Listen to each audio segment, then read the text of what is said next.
J'espère, je pense que vexé est le bon mot.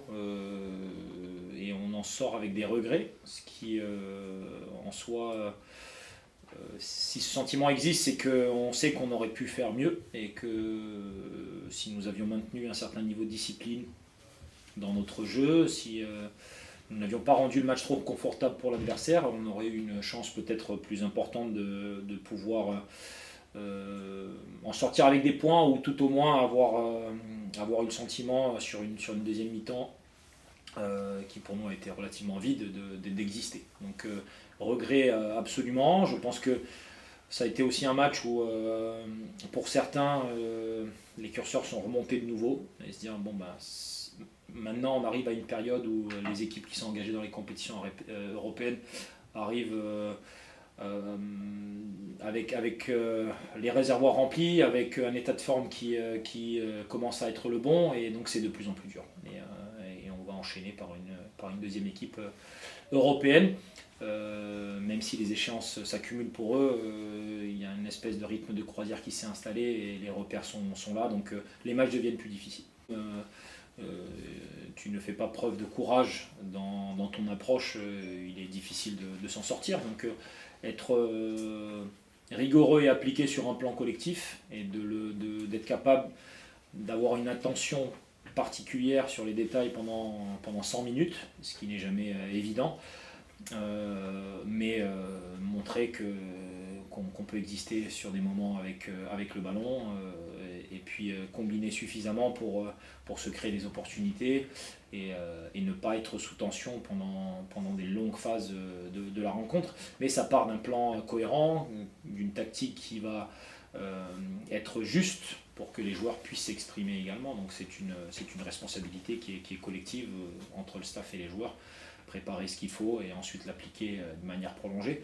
Mais il y a des espoirs enfin, il y a des raisons d'y croire de notre côté, parce que même sur le match de Lille, il y a 20-25 minutes de très très bonne facture, et si dans ces moments-là si dans ce moment-là nous avions réussi à passer devant au score, l'issue aurait été autre. Mais voilà, maintenant étendre ces instants où nous avons la capacité d'exister, et surtout essayer de les retrouver, même si au bout d'un moment on le perd en plein match, essayer de revenir dans la rencontre par des modifications, par les remplaçants, par aussi quelques joueurs sur le terrain qui prennent leurs responsabilités et qui vont changer la dynamique d'une équipe qui, dans le jeu combiné offensif, c'est vraiment du très très haut niveau.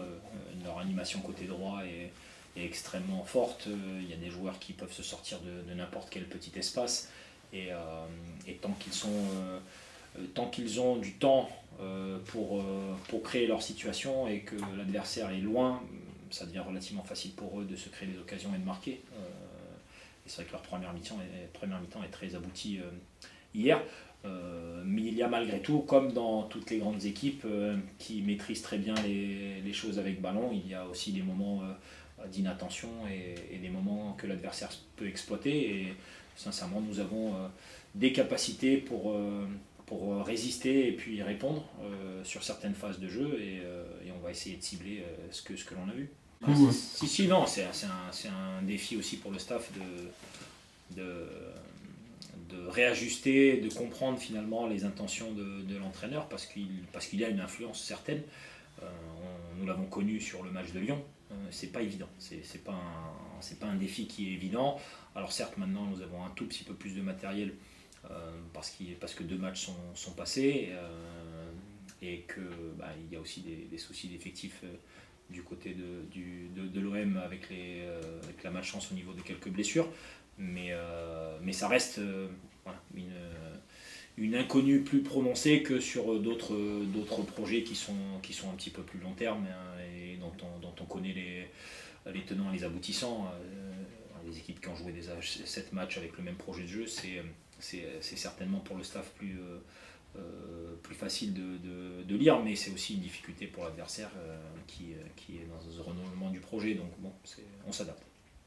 Je me souviens plus, mais à Rennes, on a joué à 13h. Donc non, ça change sincèrement. 13h, j'ai presque l'impression que c'est une meilleure horaire pour l'organisme que 15h. On se sent plus réveillé. En tout cas, c'est ma perception de la chose. mais bon, on verra. Non, c'est pas. Vu l'atmosphère et vu l'importance du match pour nous, 13h, 14h, 15h, 18h, ça va chauffer.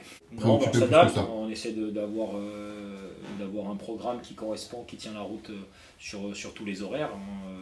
C'est vrai que bon, ça nous oblige à y aller la veille et à rapidement se mettre en route le matin.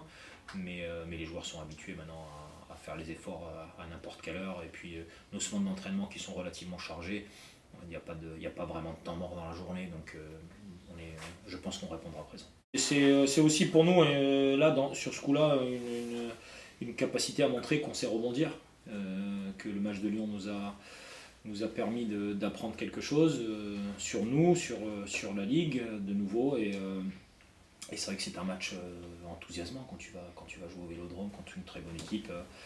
C'est un match que tu as envie de jouer et nous devons faire preuve de cette envie, d'y aller avec cette solidarité qui est la nôtre, qui a été la nôtre sur tous les matchs à l'extérieur.